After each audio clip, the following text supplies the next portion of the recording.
Welcome to The Worst with Chad Austin.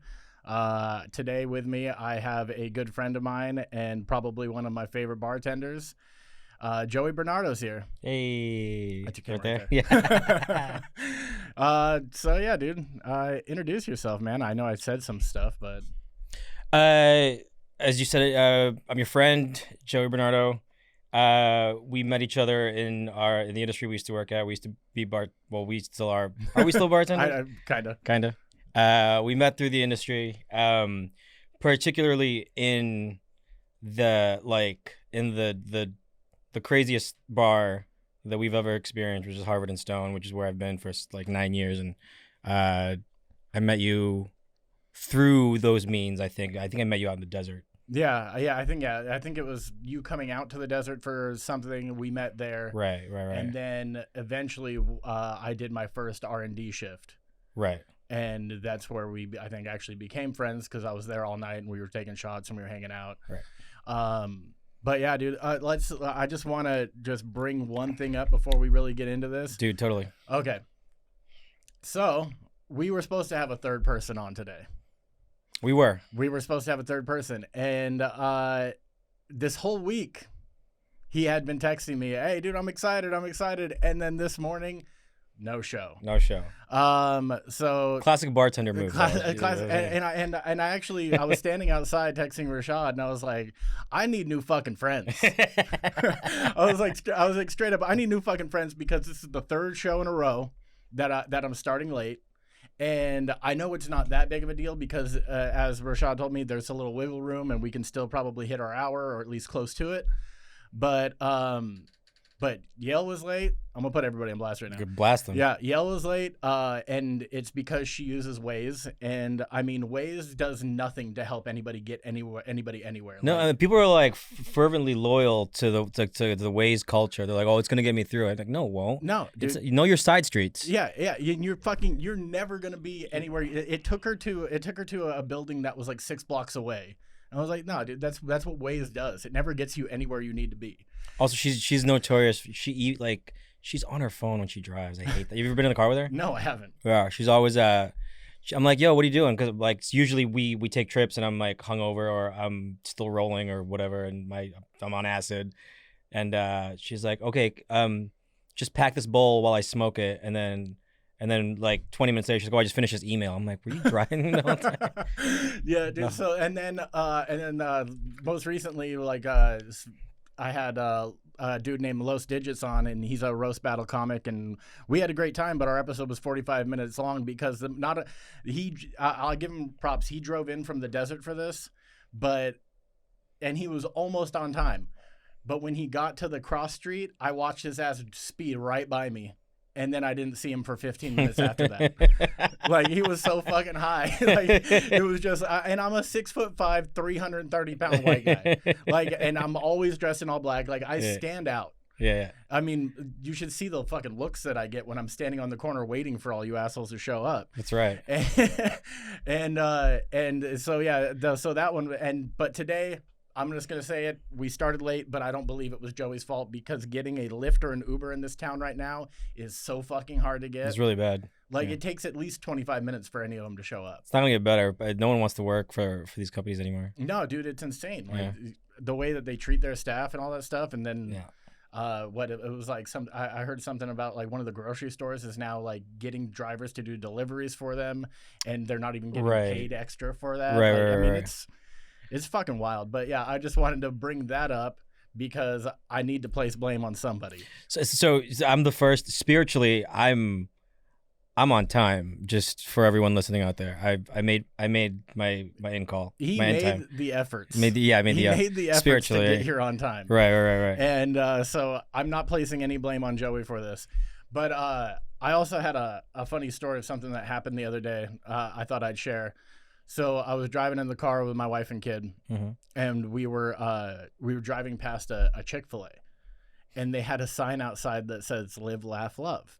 And usually my kid has headphones on in the car. She's like watching TikToks or doing whatever the fuck she does. And so I usually can crack a joke to my wife or something and don't have to worry about her hearing it. And so I just leaned over. I was like, except if you're gay. And my daughter, she, I guess, wasn't listening to anything at the time. She goes, what? And so I had to explain to her. I was like, well, Chick-fil-A, they're not really friendly to like in a gay marriage. And they just, blah, blah, blah. And she goes, that makes sense. And I look at her. I was like, excuse me? She got that from like the branding on the billboard? No. She's like, no, it makes sense that they don't like gay people. I was like, wait, what? And she goes, well, gay people are all vegans. And I was like, where is this logic? And she goes, well, she's like, I follow like 3 gay dudes on TikTok and they're all vegan. I was like, so every gay guy's vegan? Or every gay woman's vegan? And so I had to explain to her that not all gay people are vegan. Yeah, that's what Chick-fil-A does. They put like compartmentalize people in a box, but is there merit, maybe you think, to that? That all gay people are vegan? The most gay, if we had a lineup of like 9 of our friends who are gay, like how many of them could be vegan? I don't know. That's a good question. Maybe we should. I'm going to do an Instagram poll when this episode drops. Yeah. And we're going to find out the exact percentage, at least of our friends that are gay vegans. Yeah. Dude. That's crazy. I mean, this is something I've been starting every episode off with because, basically, I haven't seen any of my friends that I have on in about a year. So I just want to know what's been going on with you. What have you been up to? Oof. So I was working 2 jobs before the pandemic, and for the first couple of months, I think everyone was like having a staycation. I was like, oh yeah, this is gonna be great. Just a couple months off, collect some unemployment, then everything goes back to normal, sort of thing. Yeah. It didn't. So early summer last year, people started to have to find ways to maintain like a sanity and be grounded and have a sense of balance and whatever. So and keep your mind busy. I was stuck at home with my girlfriend, who and my my roommate, who's also a girl. So I did a lot of it. Funny how that works. Like I'm the one that cooks and cleans the most. They're not they're not tidy. Shout out to them if they're gonna be listening to this. But yeah. But gender role reversal. Yeah, exactly. But I was raised by sisters, so yeah, it was just something that I don't know, came naturally to me, or something that I wanted to do and be. But that like something like that, something just like giving myself chores and tasks around the house, kind of kept me with this like flow. And then all of a sudden, I also realized that I'm kind of an avid cyclist. So the physical component of not having anything to do turned into I picked up cycling as a sport. Oh, okay. Like there's like 5 bikes at home. Oh, really? I mean, 2 of them aren't mine, but there's like it's like Bike City when you come into our house. So I took that up, and like it allowed me. It's really cool because there were no cars on the road at the time, so it gave me a chance to explore the city and like kind of meet people that were in the same boat. So I started doing these Black Lives BLM bike rides. Okay. And like kind of like a really cool community bringing togetherness. Kind of protest, but the thing's called Ride for Black Lives, and they have a Instagram account where they post up meet times and stuff like that.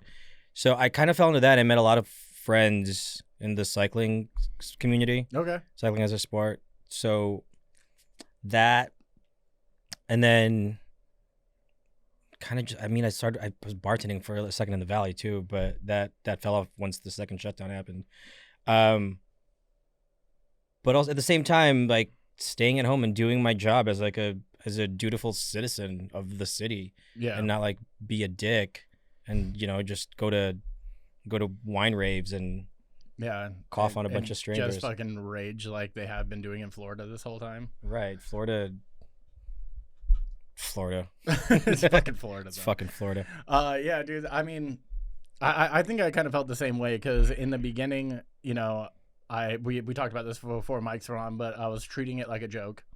Yeah. And like I'd have people sitting at the bar, and we'd just be laughing about like, fucking people have a cold, and they're all throwing a fit about it, and then like March 14th when we closed down Lono, and then never reopened it. It was just like, oh, that's a little bit of an eye opener, like. Yeah. Yeah. A couple it's months more real. Yeah, a couple months in, and I'm just like, oh shit! Like the group messages from like ownership and all the other staff are like starting to die down a little bit. No one's really talking about it anymore, and so the first couple months with that cash that they were giving us, that cashy cash. It was just like, oh, okay, well, like I could actually like hang out with my family now, because before this I was working like 70 hours a week. Right. And I was like, all right, so this is kind of tight. And then, I kind of experienced a little bit of hell like in the middle of it, because about 3 weeks into the whole pandy, I lost my front tooth. Like, it was a fake tooth already that got busted out at a hardcore show when I was like 17. And then that makes sense. Yeah. and then I hit up a couple dentists, and they were like, oh, no, that's not a major issue. We're not taking you. And so I basically had this open hole in the front of my mouth. And this is the first time I've talked about this, for like 2 months before anybody would see me. And then the open hole turned into an infection that spread all the way through here. And then it was like eating away at like the bone. And they eventually had to pull out my entire row of top teeth. Wait, so I have dentures. For the first time that you're talking about it openly. Yeah. You have, are they, is it like a screw on? Is it Velcro? Is it? I literally have to use denture glue every morning. Yeah. And glue these son of a bitches in. That's crazy. Isn't that fucking crazy? Like, I couldn't get the medical attention I needed, and it turned into an insane infection that could have killed me if it would have ate through the bone and gotten into my sinuses. So, as a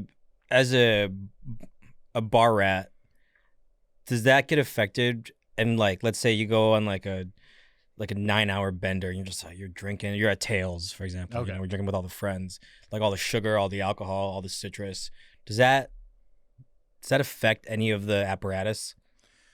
No. So it's been since August that I've had this. August. Yeah. I got all my teeth pulled out like August 19th. Yeah. And I mean, probably one of the most painful thing I've ever been through, like the recovery process of it. And because like there's such a strong hold on like narcotic painkillers, I was prescribed 5 milligram Vicodin. And I was like, dude, I'm gonna go through this in the first fucking day. that's like just a sitting. Yeah, dude. I was like, this is breakfast. It's breakfast. Yeah. Like, where the fuck? So no. So then, as it started to heal, and I was actually, because for the first couple of weeks, it's so swollen that I couldn't even like glue it in or even take them out. Like they were just lodged in there. But I couldn't eat anything. Like my diet for like 2 months was just like soup and chili and just like things that were soft, and I could basically just swallow. Like I couldn't chew anything. It hurt so bad. And then after it started to heal, I've started to learn what I can and can't do, like where like it kind of loosens up. And the main thing that I've noticed that like would loosen it up and not make it last the full 24 hours it's supposed to is like hot items. Like I can't drink hot coffee anymore. I've never been a big hot coffee guy. I've always been more of an iced guy, it doesn't really bother me too much. But also, like, some cold mornings, it feels good to be able to just, like... But then I'm also very self-conscious about not having them in. So, like, even at home with my wife and kid, like, the first thing I do when I wake up in the morning is I go and I brush my bottom row of teeth, and then I put in the fucking dentures before anybody sees me. Well, do you think at a certain point of just diminishing returns of feeling that way, you're just like, fuck it? I mean, to have, like, a hot drink on a cold morning supersedes, like... Yeah, I mean, I think eventually... We'll get there. Eventually I'll get there. But it's still so new to me, and I'm just like, I'm a 34-year-old man that doesn't have fucking teeth. Like this. But not because you were like drinking soda from like age 5 to 20. I know. It was like a really weird extenuating circumstance. But I always think about like going going to the grocery store and picking up my denture cream and shit, and I always think about like the conversation that I could have with somebody like, oh, that's so nice, you're taking care of your grandparents, and I'm like, yeah, for sure. You're like, no, I look good for 60, bitch. It's like, dude, yeah, the drugs didn't age me much. Can they just give you 5 pills though? That's 10 10. milligrams. But I mean, seriously, I did go through those. I was restraining myself, and I went through those in 2 days. Well, what else to manage the pain then? Was it like suck down like whiskey from a straw? Or? No, like, dude, straw was like a no go. Like, they're like, don't even go near a straw for like at least 2 months. And it sucked too, because nicotine addiction. And I was like, I can't like, couldn't smoke cigarette, couldn't like hit a jewel pen, couldn't do anything like that. So I'm at home and I'm hurting, but then I'm also angry because I'm fainting, and there was like nothing I could do about it except for just sit there and sulk. You could snort your drugs. And I didn't even think about that. I was like, you know what? I could buy these nicotine pouches and crack them open, put them on feet. Yeah. But yeah, dude. So that was like the wildest part of quarantine for me. Besides that, I just started a new job, and and then I realized that I was done with the podcast about the industry, and I wanted to start something where I could have a little bit more fun with my friends. I want to clear something up actually. So you've asked me a few times to go on Death of a Party, and just due to whatever circumstances, I never did. I think the second episode you had our friend Kurt on, maybe the third episode. I don't know. Yeah, it was the second episode. Second episode. What was the title of that episode? Kurt beat AIDS. Kurt beats AIDS. Was he on another episode? Yeah. I had him on like the 10th episode, and it was like I think it was like Kirk Ocotillo is back, and then we talk about our love of The Rock, because we both love The Rock. The Rock, yeah. the wrestler. Yeah, Dwayne. Yeah. Well, what I wanted to clear up was, I think one of the bylines was something garbage kind.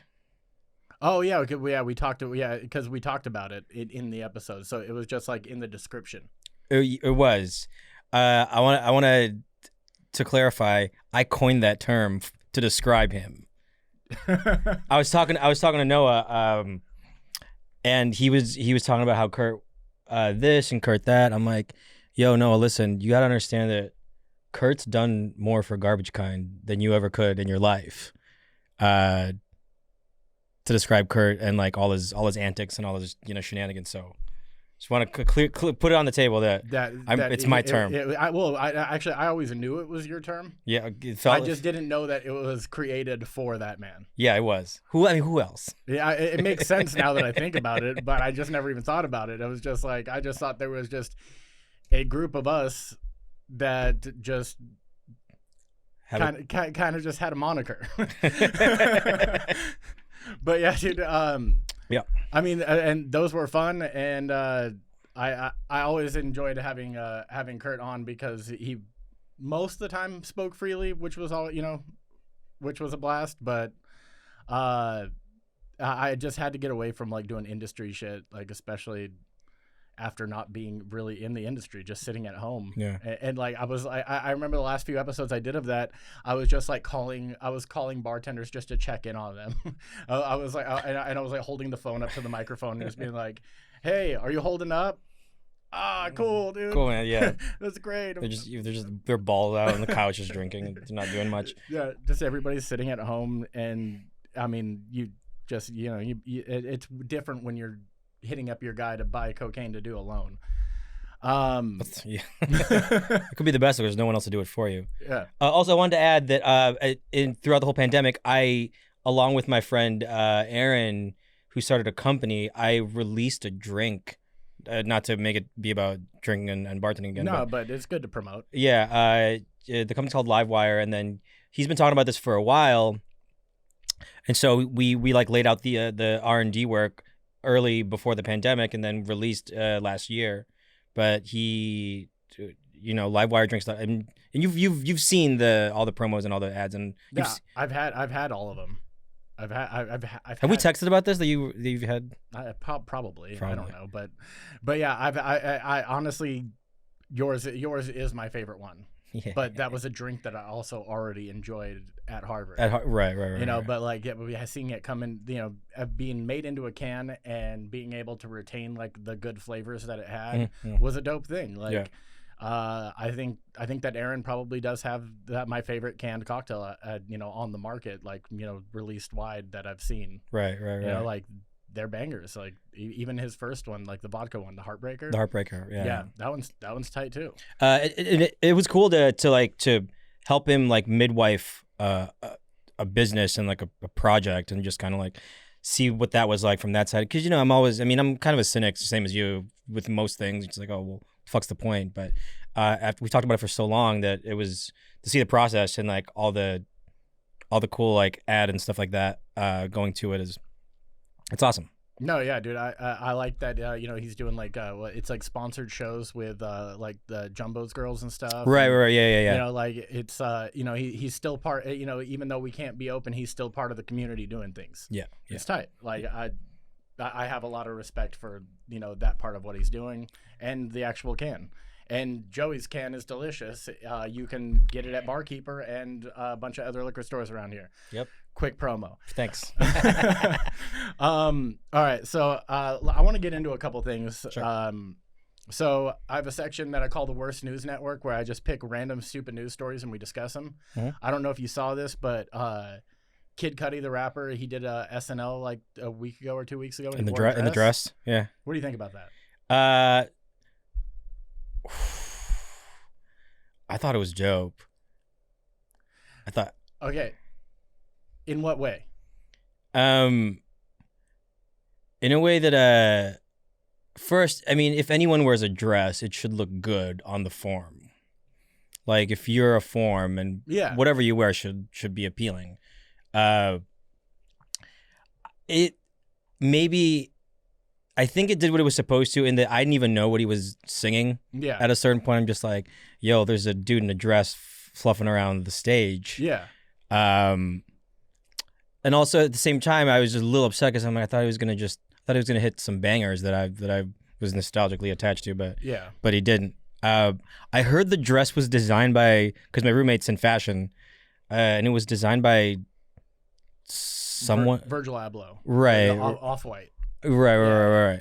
So I don't know. So I don't give a shit about a dude wearing a dress. Mm-hmm. Like if you want to wear a dress, go wear a dress. But I just thought that like it was kind of a boring dress.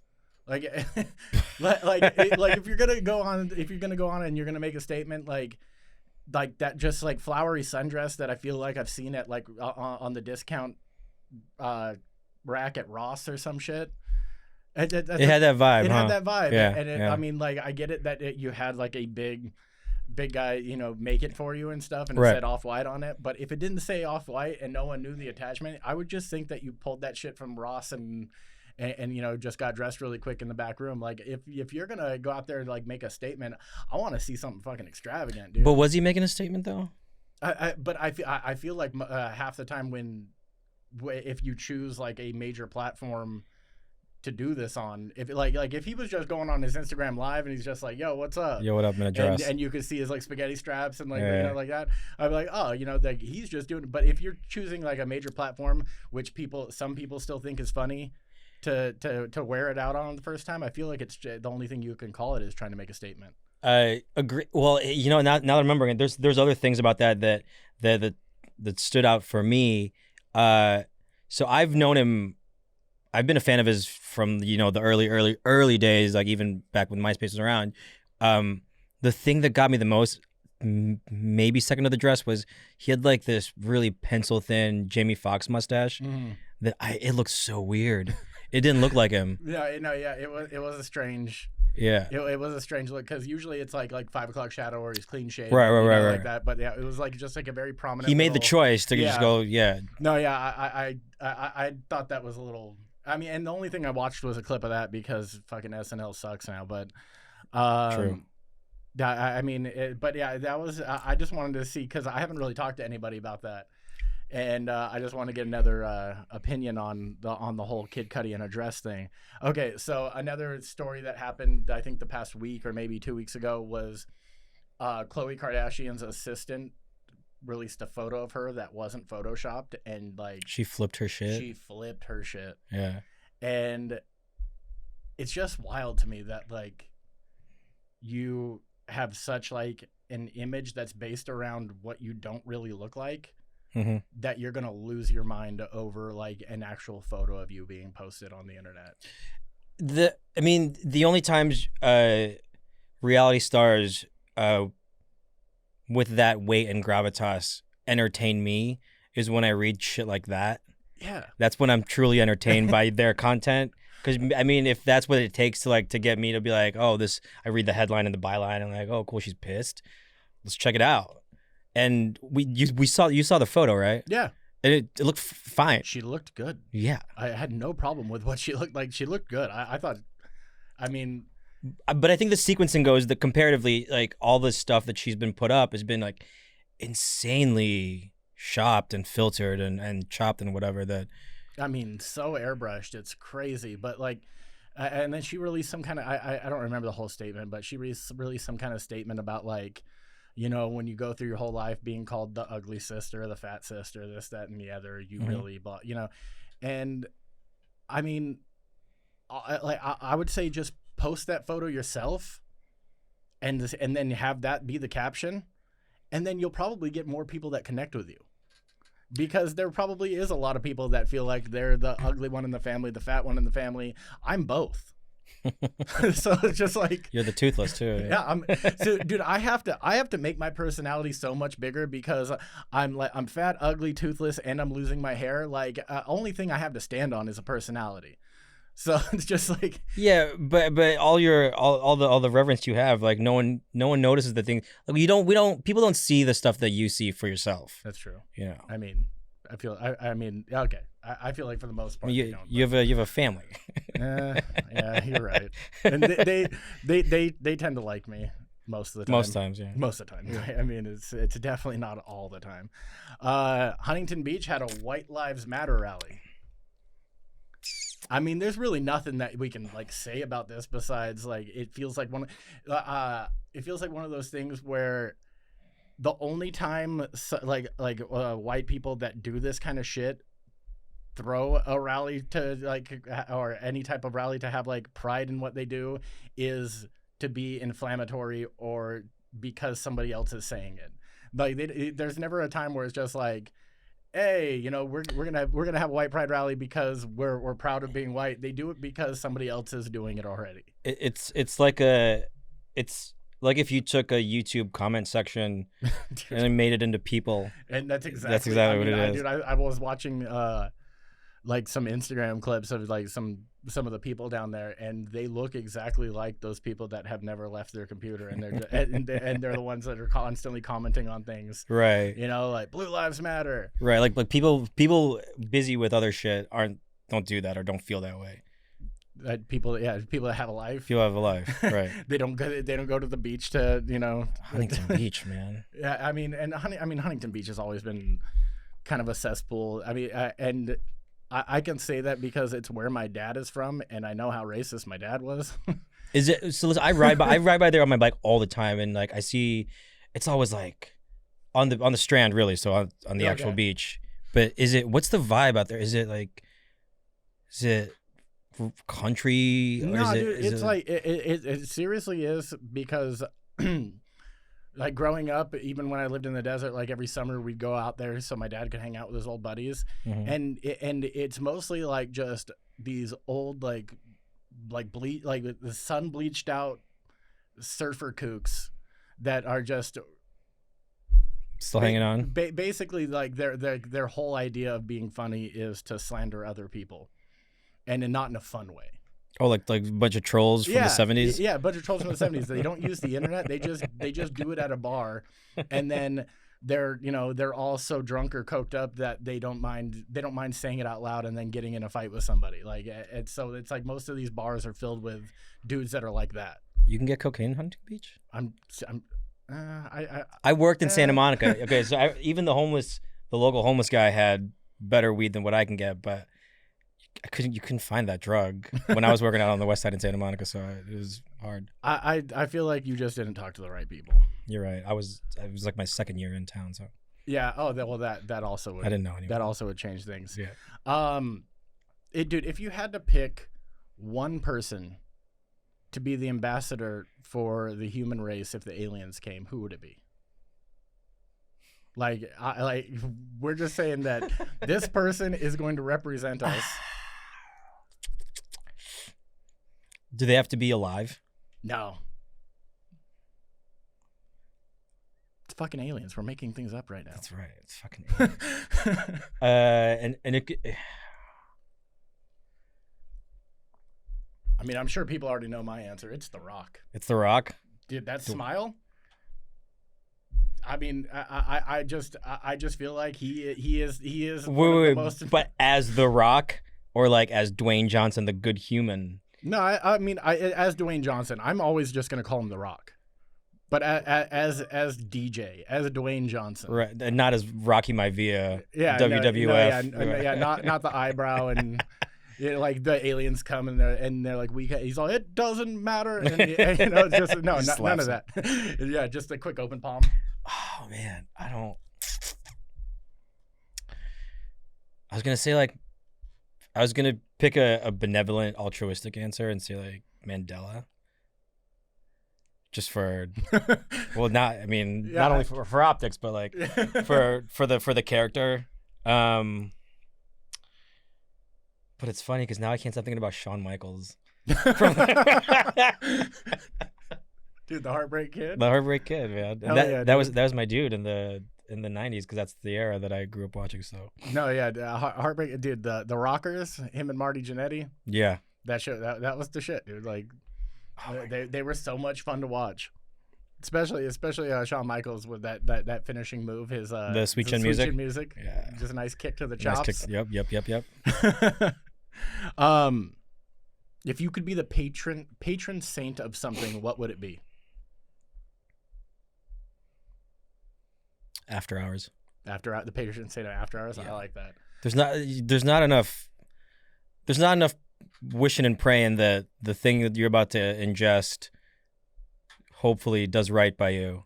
You know, people are spiritually liberal about saying yes after 2 a.m., but like take more care. Dude, I mean, this is also, this whole take more care thing, this is why you're the Malai Lama, right? That's why I'm the Malai Lama. That's right.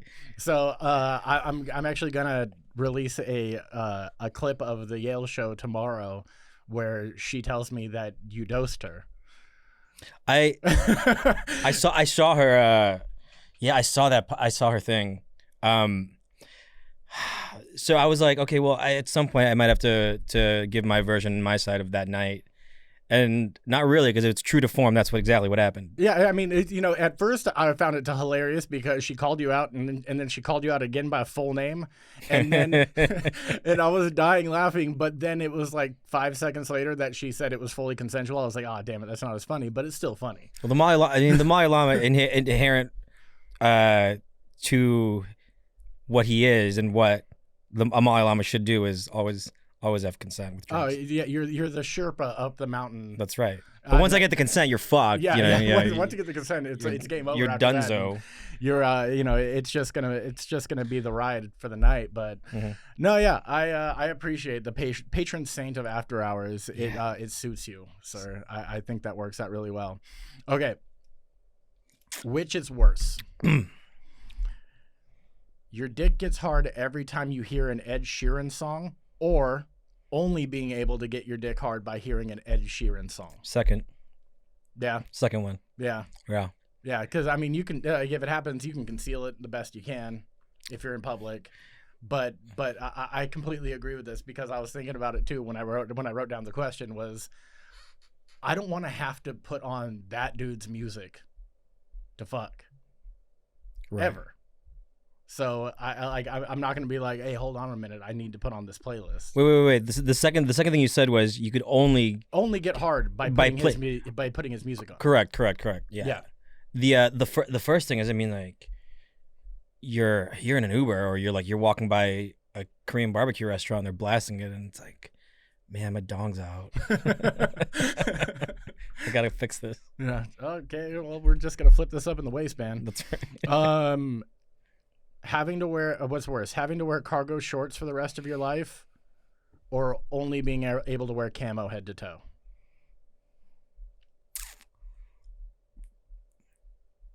What's worse? Yeah. What's worse? Camo.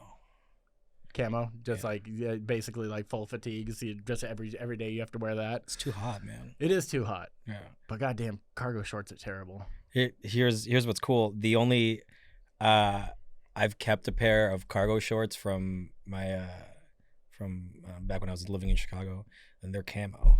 Oh really? Okay, so you just doubled up on me. Doubled up, man. Damn. Yeah. All right. So now that those few little things are out of the way, I want to get into some of the worst questions that directly relate to you, and not just random questions about your dick getting hard and what you like to wear. Oh. I mean, it possibly could come up again, but who knows? Can't wait. Let's just play this out. Let's go with it. Yeah. This is a question that almost everybody gets. What's your least favorite drug and worst experience on that drug? Least favorite drug. I will say peak Molly Llama. THC was the drug I fucked with the least. I still would, but I'm already like a sleepy, hungry, mellow guy, just sober. And I feel like taking that in would just exasperate all that. So I didn't really like it. I didn't enjoy it, Yeah. But I did a stint with, like a month. I was living in Chicago, and I was dating someone that had access to a drug called Seroquel. Okay. Which is meant for extreme bipolarism. Mm-hmm. And I don't know, she wasn't using it or something, so I took them a lot, but I didn't know what it was supposed to do. I thought I'd get some like kooky perspectives, but I was just like numb. Like I couldn't feel anything, and I was just watching her play Guitar Hero in her empty apartment for like 10 hours. And then I don't know, I stand there, I'm like, why am I doing this? This sucks. This is the worst drug ever. It doesn't do anything. No, dude, but I think that the more I've thought about this, I think THC weed is probably my least favorite. Like still. Yeah. Like I remember, like in high school when it was like one of the only things I had tried. I was like, all right, fun. Like I'm being edgy and like fuck you parents. But then as I got older, it just became less fun. Like I used to be able to just like do anything and laugh and have a good time if I was a little high, and I still never liked to be in public when I was high because I always just felt like everyone was staring at me. Yeah. But nowadays, even if I smoke at home, like at the end of the night, like like an hour before bed, I just go fully into my head, and I bring up conversations that I had with people fucking months ago, and I'm like, oh, dude, I wonder if they took that wrong. And it just becomes like this big mess of anxiety. And then it snowballs, right? Dude, it snowballs so bad, and I'm just sitting there, and there'll be times where it's just I'm sitting there, and Josie's in bed, and it's just Natalie and I up, and I hit her weed pen, and then like 20 minutes after that, she'll look over at me and be like, "Why aren't you gonna pick a movie? Like we're just sitting here in the quiet," and I'm just like, "What are you talking about?" What do you mean it's quiet? There's so many voices going on in my head right now. Like I don't know what quiet is at the moment. I'm having an episode. My girlfriend now, McKinley, hi Goose, used to or worked at a dispensary recently. So she'd come up with like bags of just different things. I mean, edibles and like gummies and flowers and I don't know any of this stuff. So I'm doing my best to keep up. But then her and my roommate, they're just. They come and they just like they smoke and relax, and then it's grown on me to be around people like that because I never was really super comfortable with it. Mm. But I think being around them, I seem funny because they're always laughing. Should I say? So it's kind of like a nice ego boost. Yeah, no, that definitely helps. Yeah, and then but especially like if you're the one that's even a little bit more sober and you're able to just keep them going. Yeah, and I'm like. But yeah, dude. That's probably a really unpopular opinion, especially in fucking California. But absolutely, it's weed, man. Like I can't do it anymore. Worst sexual experience.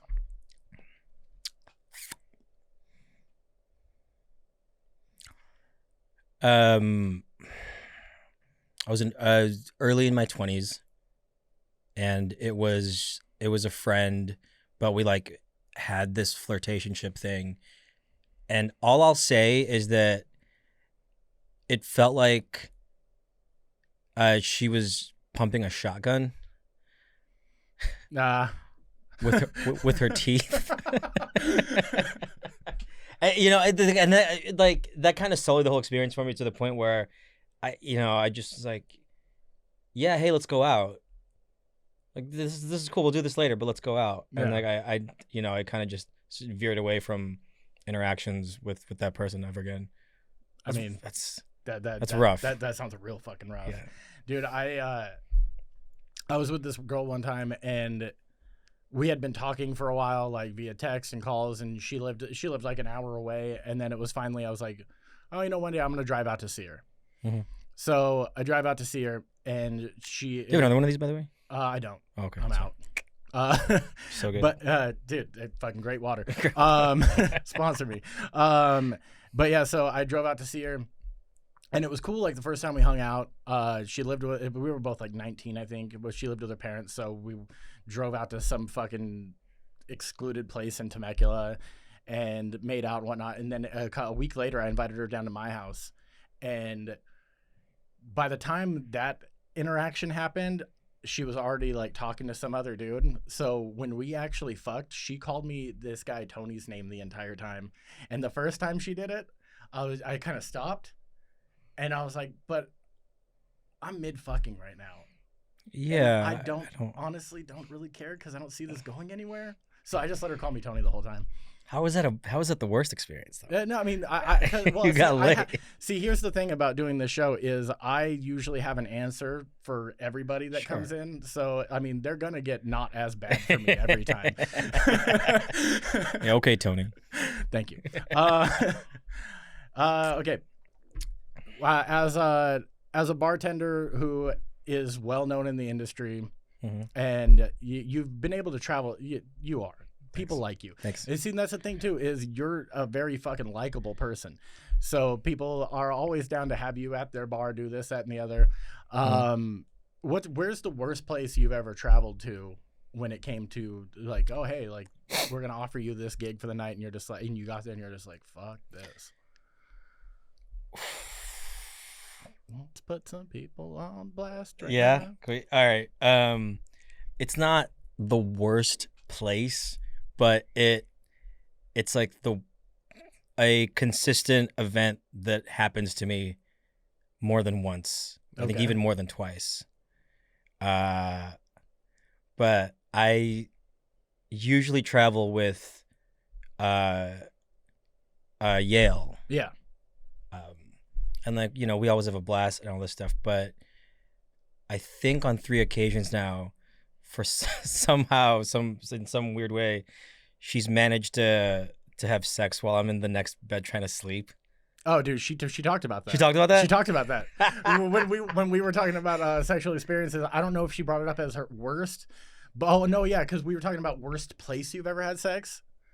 And she straight up said, next to my best friend.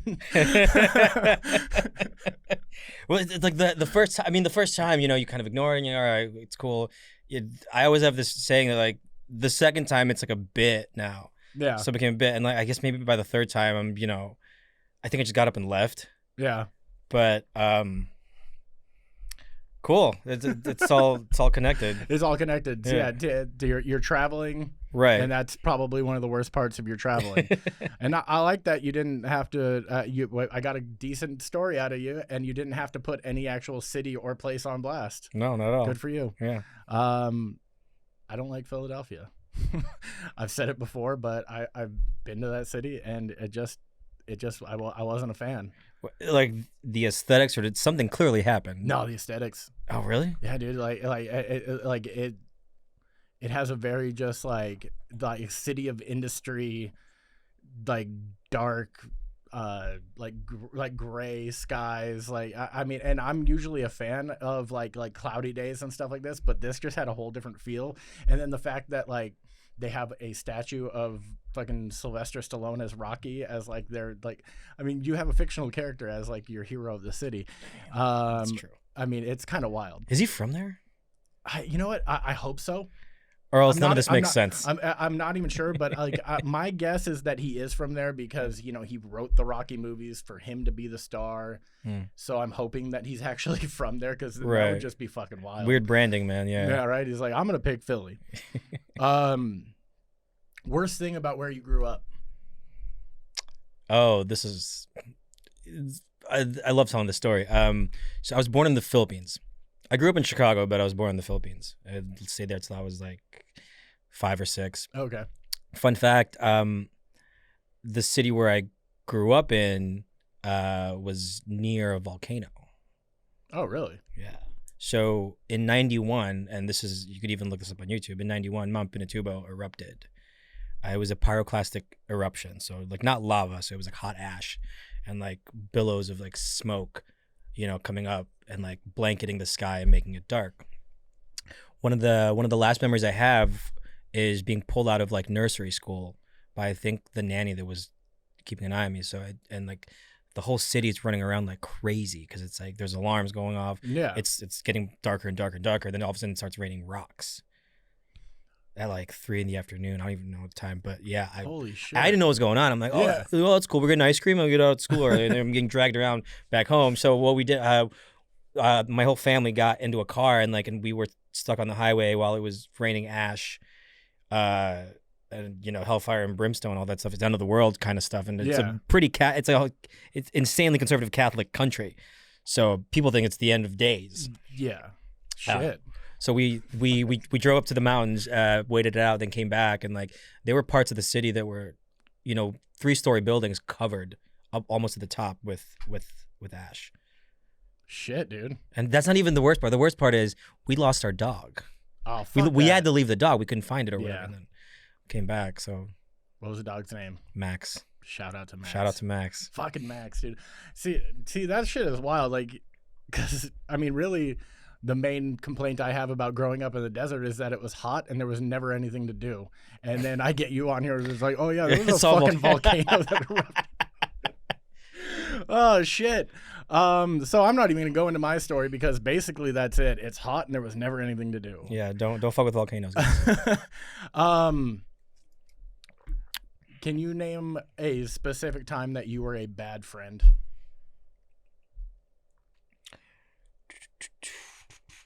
Specific time I was a bad friend.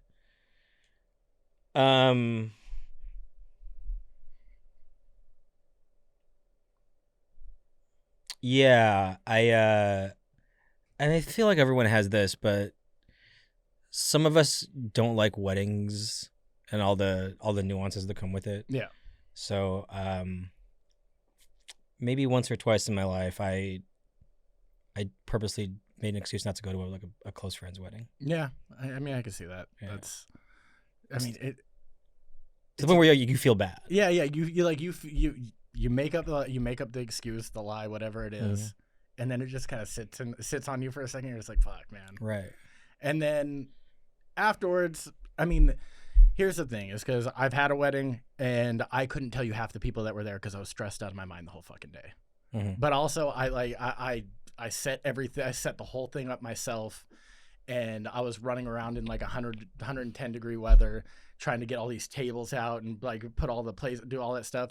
So like by the time actually guests started showing up, I was so fucking exhausted and ready for it to be over. Like I didn't care who was there. You know what I mean? Like that's what like weddings.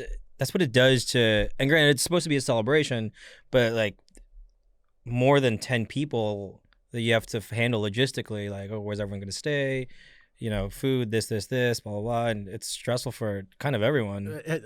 Honestly, like, if I had anybody hit me up, like, the week of the wedding saying I couldn't go, my text would have just been, fine. Like, I don't. Bummer, man. Yeah, like that's, that. I mean, it sucks that you can't be here, but cool. Yeah. Because you're one less person that I have to worry about making sure that we have enough food for, making sure, so it's just like, that is, so I have a story about being a bad friend. I grew up with this guy, and we were friends all the way through like middle school, high school. I got, my first job was at a Red Robin, and I got him a job there. So we worked there together. The burger place? Yeah. I worked there for like 5 years, from like 16 to 21.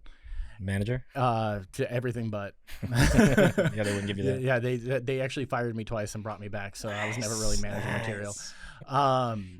So this kid, and just to be clear, if somebody tells me, hey, this is a secret, I need you to keep it, I'm gonna keep it. I fucking keep my mouth shut. Yeah. But if you're talking to me and you kind of have like that tone that it's a secret but don't really say it, I'm probably going to tell somebody if it's funny. Especially if it's interesting, if it's something cool to tell you. Yeah. So we're 17, and this kid is like super fucking Christian.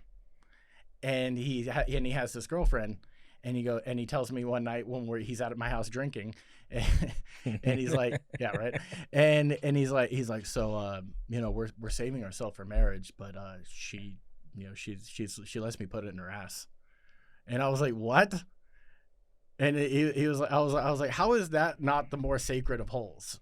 And I was like, and so the next day at work, I go and I tell the bartender, I was like, dude, did you hear that so-and-so fucks his girlfriend in the ass? And he's like, how could I hear that? And I was like, oh, you're right. I'm probably the only person that knows. So about an hour later, he walks up to the bar to pick up his fucking freckled lemonade or whatever it is. And the bartender looks at me and goes, hey. He's like, I hear you blast your girlfriend in the ass. Dude runs up to me with tears in his eyes. He's just like, I fucking told you that in confidence. I was like, you didn't say it was a secret. Well, you told, don't open your mouth about it then, bro. I mean, if it's really that big of a deal, I thought that you wanted to score brownie points with all the dudes around here. Like actual brownie batter points, yeah. All right, so one last question before we do our sign-offs. Sure. Can you think of like what would be like the worst thing you've ever spent your money on? It's just like, I have a little extra pocket cash, and then you bought something stupid. That's not like bad pills. I mean, it could be that. Yeah. It was like one of those throwaway dealers you meet from like an acquaintance of an acquaintance. Mm. And they're like, oh, well, I got this. So I'm like, oh, that's cool. Like knockoff Vicodins from Mexico sound great. But you only have bags of 30 for 100? Yeah, I guess. Dude, yeah, no, like I took 2, and like I couldn't pee for like 2 days. Yeah. Dude, that's yeah, dude, that was the thing. Even like when I was like heavy into taking pills, like I had my stats down. Like when somebody handed me something, like I knew what every like inscription on the pill meant. I'm like, no, this isn't what you told me it is. That's right. Yeah. Did you go on the pill.com? Yeah. I just look them all up and be like, I know what I'm buying, I got this. Fucker. Yeah, I'm an expert. I would say that probably the worst thing that I ever spent money on was like once I had a job and I didn't really have any responsibilities. I just had some extra cash. I remember there was like a pair of Air Forces that I wanted so bad, and they were like like $120. And I went down to the Foot Locker, and I wear a size 13 at least, usually between 13 and 14, and all they had was a 12, and I still bought them. And I wore them to a concert the next day, and I took my foot out of the shoe when I got home, and my sock was just soaked in blood. It just like what was bleeding? My toes. Like it was coming from like where my toenail is, like the bed. Like the friction. Like my toes were like smashed so far up against, just dying to get out that it was just. They were suffocated, and my toes were bleeding, and it was just a fucking nightmare. But you look so good. I felt like I did. I felt like $1 million until like an hour in when I was just like walking like this and shit and just. You dummy. Dude, this has been a lot of fun. This was. If you want to look at your camera and tell the people where they can find you, and promote your drink one more time, or whatever it is going on, please. We'll just go plain and simple. If you want to follow me on Instagram, my handle is Joey_Deschanel. That's JOOEY_Deschanel. Like the actress. Like the actress, Spelled right? the same. I DM her, thanking her for her name, but she probably doesn't reply. But please follow me. I have all the pertinent information for the drinks and everything else that I'm doing and I'm up to. I'm on there, so. And as always, Chad Austin on Instagram and Twitter. You could follow The Worst Podcast on Instagram as well, THEE, because somebody else already had the fucking name. Weird. You're right, and I looked it up, and I did not find The Worst Podcast on Apple or anything like that, but somebody already had the fucking name for this, so maybe they were planning on starting a show, but I beat you fucking to it. But yeah, so once again, thanks for coming. Thanks for having me. It's been a blast. Cool. All right, we out. Cheers.